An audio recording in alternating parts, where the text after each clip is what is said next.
Bon, vous avez votre table des matières. Alors, je vous montre ici. J'ai maintenant deux tables des matières dans le document. J'ai la table des matières, celle qu'on vient de faire, avec les titres et sous-titres. Et j'ai recréé rapidement la table des matières des illustrations. Donc, puisque vous aviez vu qu'elle avait disparu, cette table des matières des illustrations, elle avait été remplacée par la table des matières des titres. Alors, on va voir comment on fait ça. Là, je reviens un peu en arrière dans mon document. Voilà, bon, ma table des matières du document est un peu plus simple que tout à l'heure, parce que je l'ai refaite rapidement, je n'ai pas encore formaté l'aspect. Mais en tout cas, voilà, c'est celle du document, ça. Elle est sur la page où il y avait la table des matières des illustrations tout à l'heure. Donc je vais la transférer en zoomant en arrière. Je vais transférer cette table des matières du document juste sur la première page de droite qui se trouve après la couverture, avec la flèche noire. Voilà. D'accord ?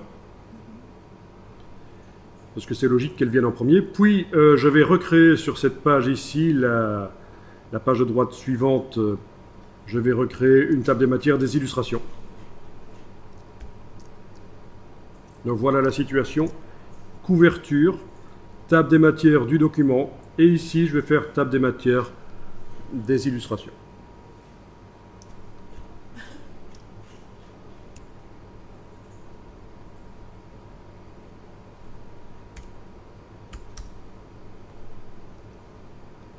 Alors, vous allez dans page style de table des matières.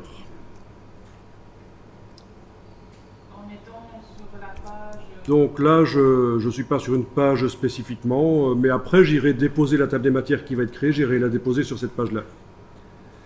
Donc, menu page, style des tables des matières. Je fais un nouveau style, nouveau. Je vais l'appeler table des illustrations. Non. Oui, je peux appeler le style table des illustrations, ou illustration tout simplement. Oui. Oui.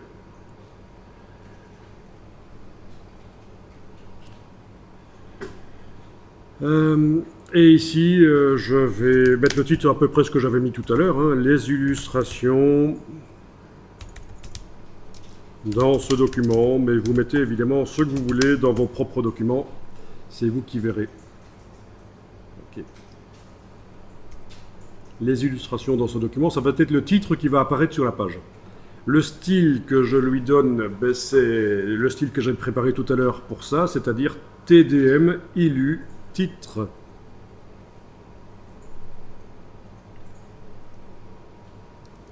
Alors, qu'est-ce qui va être intégré là-dedans? C'est le style. Qu'est-ce qui participe à la création de cette table des matières? C'est le style de paragraphe qui s'appelle « Légende sous les images ». Je le transfère dans la colonne de gauche. Ajouter. Qu'est-ce que je donne à ce style, à ces entrées? Qu'est-ce qu'elles ont comme style? Elles vont avoir le style que j'ai prévu pour ça, c'est TDM, Illu, entrée. Vous vous souvenez qu'on avait fait ça? Voilà. Bon.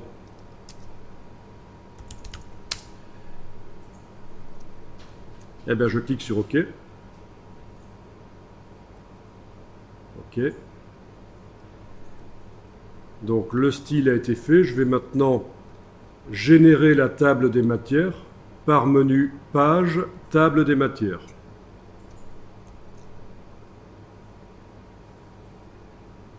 Et ici, vous retrouvez votre style.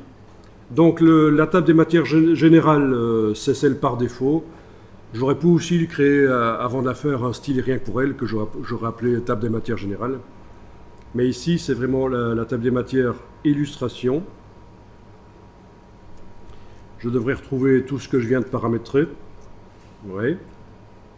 les illustrations dans ce document, TD milieu titre, légende sous les images, TD milieu entrée. OK. La table des matières des illustrations est dans le curseur texte. Je trace sur la page et voilà, elle est là. Et est-ce que l'autre table des matières est restée intacte? Oui, puisqu'elle ne porte pas le même nom de style. Bon ben voilà, plusieurs tables des matières dans le même document. Il faut penser à créer les styles avant de faire la table des matières. Il s'était effacé la première fois parce que j'ai créé une deuxième table des matières qui avait le style par défaut, qui était le style de la première. Donc ça a remplacé, ça a mis à jour en fait. Alors on pourrait avoir une troisième table des matières dans le document qui liste les photographes. Si vous avez indiqué sur les photos le photographe, le nom du photographe, un petit copyright, on peut avoir une table des matières qui liste les différents photographes et sur quelle page se trouve leur photographie. Voilà. Et alors la table des matières, on n'est pas obligé de la faire sous cette forme-là, elle peut être de manière continue, un peu comme un paragraphe.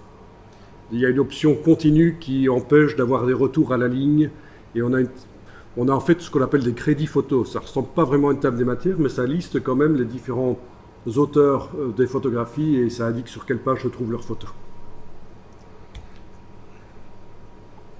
Mais je ne pense pas qu'on va le faire ici, mais c'est le principe. Ceci dit, on peut quand même tester éventuellement d'aller mettre un copyright sur une des photos avec le nom du photographe. On va faire ça.